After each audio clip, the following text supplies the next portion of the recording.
शुभ सकाळ जय जगन्नाथ। आज हूँ मे मास 8 तारिख गुरुवार। मु आपण मानी देश विदेशर केतोटी गुरुत्वपूर्ण खबर नहीं आसी।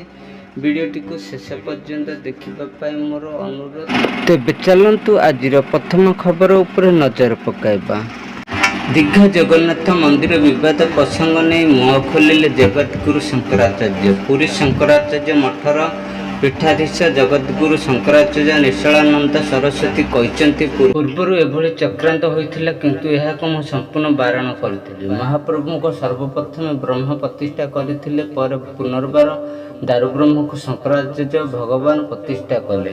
पर पुनर्बार दारुब्रह्म शंकराचार्य भगवान प्रतिष्ठा कले। तेज अस्तित्व नारे खेल खेलवा उचित नुहे। पश्चिम बंगर ममता बानार्जी सरकार अच्छा पूरी पंडा और दोकानी मानक आमदानी पश्चिम बंगरू ही होउछि।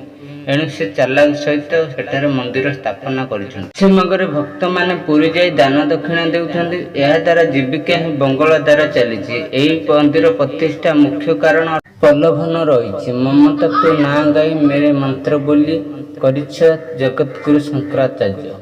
परवर्ती खबर। भारतीय सेना पाकिस्तान और पीओके मध्य थिबा आतंकवादी आडा उपर एक बड़ आक्रमण करिछि। एक मिलित अभियान भारतीय सेना नौसेना और वायुसेना पाकिस्तान 9टी स्थान क्षेपणास्त्र आक्रमण करिछि। जो 100 रु अधिक आतंकवादी निहत होइतिबा जणा पड़िछि। एहाको ऑपरेशन सिंदूर नाम दिया जाइछि।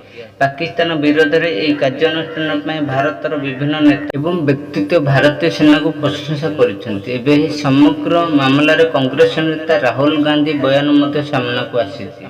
कांग्रेस सांसद एवं लोकसभा विरोधी दल नेता राहुल गांधी एक्स लिखिं आम देश सशस्त्र बाहिनी उपर गर्वित जय हिंद। से समय कांग्रेस यार ऑफिशियल एक्स हैंडल ट्वीट कर लिखि जय हिंद की सेना। परवर्ती खबर। ऑपरेशन सिंदूर अधीन भारत द्वारा एयर स्ट्राइक एक आतंकवादी और जैश ए मोहम्मद मुख्य मसूद अजहर परिवार 10 जन सदस्य निहत होइछन्ति।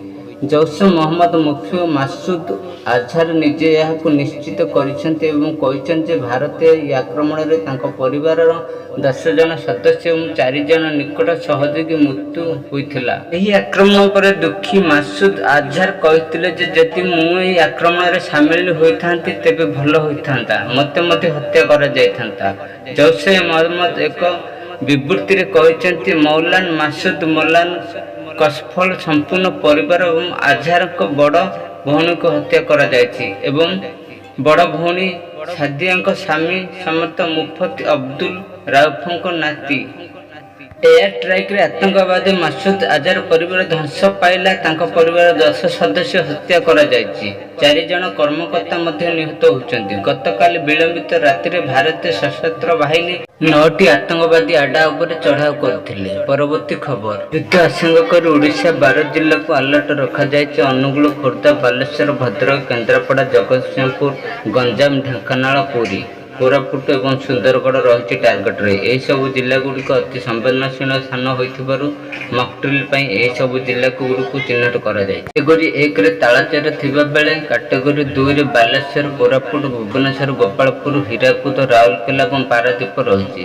कैटेगोरी 3 रे भद्रक, ढेंकानाल, जगतसिंहपुर और केन्द्रापड़ा जिला रही। यहीपरि कटक, पुरी और पारादीप कोर्ट जोन को 3 विपद अंचल भावे चिन्हट करा जायछि। तेबे एही सब जिला गुड़िक ही कहीं प्रतीक्षा 25टी मॉकड्रिल चिन्हट करा जायछि से नहीं अनेक तथ्य मिली। तालचेर एक शिल्पानुष्ठान अंचल होइथिबारु यह अति संवेदनशील अंचल भाव कैटेगोरी 1 रे अंतर्भुक्त करा जायछि। तालचेर कोयला रप्तानी केन्द्र होइथिबारु एही शिल्पांचल अधिक विपद आशंका रही। एठारे अल्प बहु शिल्पांचल गढ़ी एठारे जनसंख्या अधिक। जदि युद्ध परिस्थिति सृष्टि हुए तबे एठारे बहु जीवन हानि हेबार संभावना रही। परवर्ती खबर।